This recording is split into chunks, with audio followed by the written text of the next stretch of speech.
honestly, parang every time it's my birthday, every year talagang, ewan ko, nakakaramdam ako ng birthday blues. Last year, I remember this time last year, mas pinili kong, may taping ata ako noon, tapos parang naalala ko, parang pinush ko talaga na mag-work that day only because wala lang, parang I just feel the loneliest whenever it's my birthday. But now, after a very, very long time, because of all of you, I don't feel so lonely anymore. So, thank you. And totoo talagang sobrang saya ko today. And,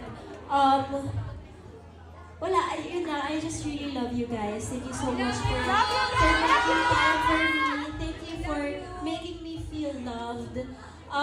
Thank you for being patient with me. And, ayun, of course, thank you guys for staying. I love you guys. Thank you so much.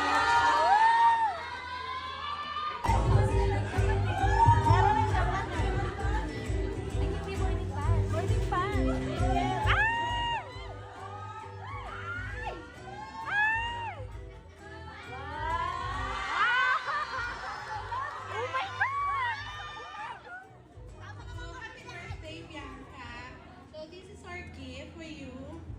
It's Hi guys! Welcome back to my channel. So napanood nyo na ba yung na-upload ko na video, yung speech ni Bianca para sa mga Dasbea fans tungkol sa pa-surprise na birthday para kay Bianca. Yung birthday sa lubong talaga ni Bianca kahapon, kagabi hanggang 12 talaga sila or mga 1 AM na ata ang iba nakauwi kasi nga may pa-fireworks. Sinalubong talaga nila ang araw ng kaarawan ni Bianca. Sabi nga ni Bianca, talaga nung lagi pag birthday niya, yung feeling ni Bianca, ang lungkot-lungkot niya at nag-iisa siya.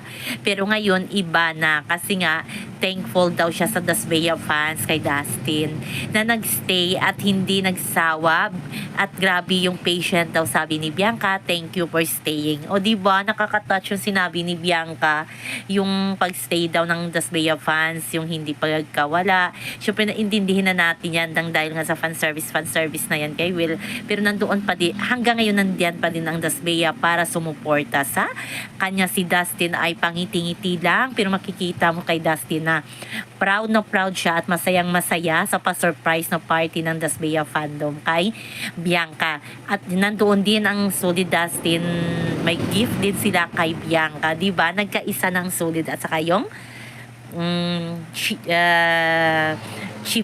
Chifis, di ba? Yun ang tawag sa Dasbea fandom.